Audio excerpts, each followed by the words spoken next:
ہم 12 ربیع الاول کو عید میلاد النبی بھی کہتے ہیں. اب یہ ایک بات آتی بھی ہے کہ بھئی عیدیں دو ہوتی ہیں، یہ تیسری عید، اور اس طرح اس کو عید کہنا یہ کیسا ہے، کیا کہیں گے آپ؟ دیکھیں، عید کا معنی ہوتا ہے وہ خوشی کہ جو لوٹ کر آئے، بار بار لوٹ کر آتی ہے، بار بار آتی رہے، تو ایسی خوشی کو عید کہا جاتا ہے. اسی لیے عرب دنیا کے اندر جو یوم آزادی ہوتا ہے، ہر سال جیسے ہمارے یہاں یوم آزادی منایا جاتا ہے 14 اگست کو، تو ہم تو اس کو یوم آزادی کہتے ہیں، آزادی کا دن.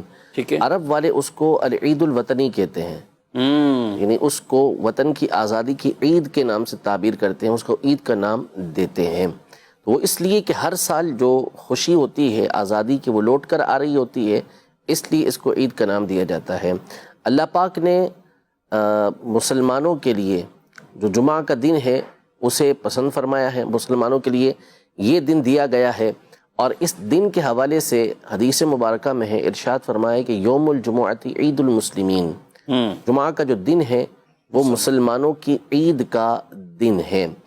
تو یہ کہنا کہ عیدیں دو ہی ہیں اور بقایا دنوں کو عید نہیں کہہ سکتے، ایسا یہ غلط ہے.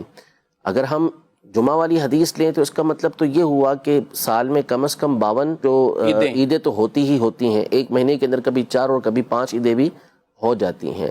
اصل میں یہ 2 دن جس کو ہم خاص طور پہ عید کہتے ہیں، اس کی وجہ یہ ہے کہ جب نبی پاک صلی اللہ علیہ وسلم اور صحابہ کرام علیہم رضوان یہ ہجرت کر کے مدینہ منورہ تشریف لے کر آئے تو وہاں پہ لوگ 2 دن منایا کرتے تھے خوشی کے. ٹھیک. تو اور اس کے اندر طرح طرح کے معاملات ہوتے تھے. تو نبی پاک صلی اللہ علیہ وسلم نے فرمایا کہ اللہ نے ان کے بدلے تمہیں 2 دن اور عطا کر دیے ہیں، اور وہ عید الفطر کا دن تھا اور عید الاضحیٰ کا دن تھا. تو ان 2 دنوں کی خوشیوں کی وجہ سے کہ اس میں جو خوشیاں منائی جا رہی تھی، اس کی جگہ یہ 2 دن عطا کیے گئے ہیں. صحیح. اس کا مطلب یہ نہیں ہے کہ اور دنوں کو عید کہنے سے منع ہی کر دیا گیا ہو، کہ خود نبی پاک صلی اللہ علیہ وسلم نے اس دن کو عید قرار دیا کہ جس دن جمعہ ہوتا ہے، تو جمعہ کا دن عید کا دن قرار پایا.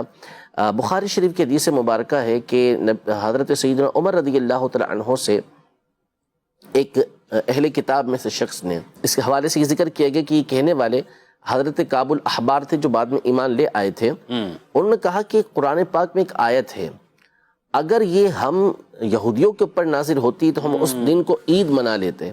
تو حضرت عمر رضی اللہ تعالی عنہ نے کہا کہ وہ کون سی آیت ہے؟ عرض کی کہ وہ یہ آیت ہے، الیوم اکملت لکم دینکم واتممت علیکم نعمتی ورضیت لکم الاسلام دینا، کہ اللہ پاک ارشاد فرماتا ہے کہ میں نے آج کے دن تمہارے لیے تمہارا دین مکمل کر دیا، مسلمانوں سے ارشاد فرمایا، اور تم پر اپنی نعمت تمام کر دی، اور تمہارے لیے میں نے اسلام کو بطور دین جو ہے وہ پسند کیا ہے. تو اگر یہ آیت ہم پر نازل ہوتی تو ہم اس کو عید کا دن منا لیتے.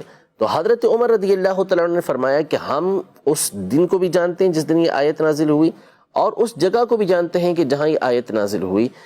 تو بتانا یہ مقصود تھا، شارحین یہ لکھتے ہیں کہ چونکہ وہ دن جمعے کا دن تھا اور وہ عرفہ کا دن تھا، تو یہ ویسے ہی خوشیوں والے دن تھے، عید والے دن تھے. تو حضرت عمر رضی اللہ تعالیٰ عنہ یہ بتانا چاہ رہے تھے کہ یہ ہمارے آلریڈی ویسے ہی عید کے دن ہیں، بلکہ 2 عیدیں. ابن عباس رضی اللہ تعالیٰ عنہ نے فرمایا کہ 2 عیدیں ایک ساتھ جمع ہوئی ہیں ہمارے لیے.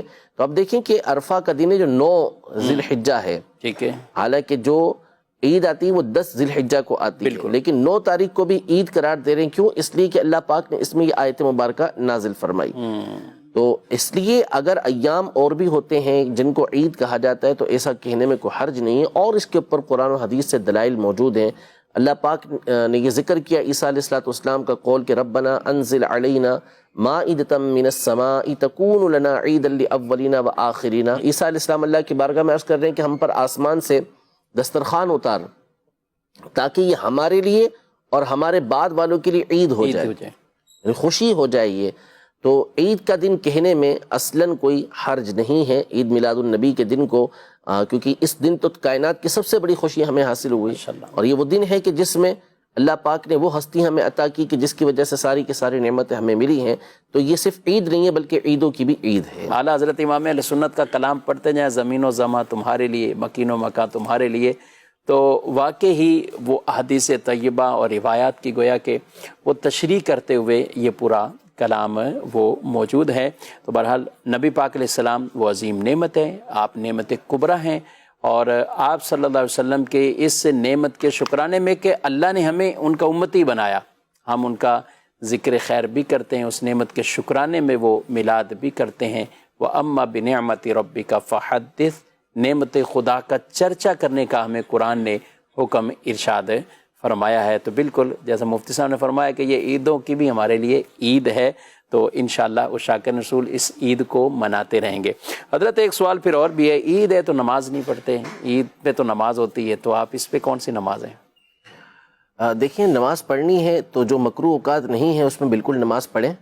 اچھا کون سی منع کیا 2 رکعت نفل پڑھنا چاہتے ہیں آپ تو شکرانے کے طور پہ 2 رکعت نفل ادا کریں کہ اللہ پاک نے اتنی بڑی نعمت عطا کی ہے۔ ٹھیک ہے۔ نبی پاک صلی اللہ تعالیٰ علیہ وآلہ وسلم اس دن روزہ رکھا کرتے تھے، پیر کے دن کا روزہ رکھتے تھے۔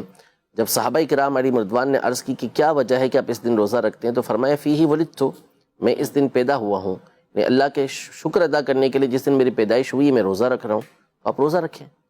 تو عبادت کرنے سے کسی نے اس میں منع نہیں کیا، لیکن چونکہ جو چیز واجب ہوتی ہے، جو چیز لازم ہوتی ہے، جس کو واجب قرار دیا جائے، ضروری قرار دیا جائے، وہ شریعت کی طرف سے ہوگی، ٹھیک، وہ میں اور آپ اپنی طرف سے لازم قرار نہیں دے سکتے۔ تو شریعت نے چونکہ ان 2 عیدوں کے اوپر نماز رکھی ہے تو نماز اس میں پڑھی جائے گی، اور اس کے علاوہ عید نماز مقرر نہیں کی، اللہ پاک نے واجب نہیں کی ہمارے اوپر، تو لہذا نماز پڑھنا ہم پر واجب نہیں ہے، لیکن جس وقت میں نفل پڑھنے کی اجازت ہے اس وقت میں آپ نفل پڑھیں، کوئی اس کے اندر حرج نہیں ہے۔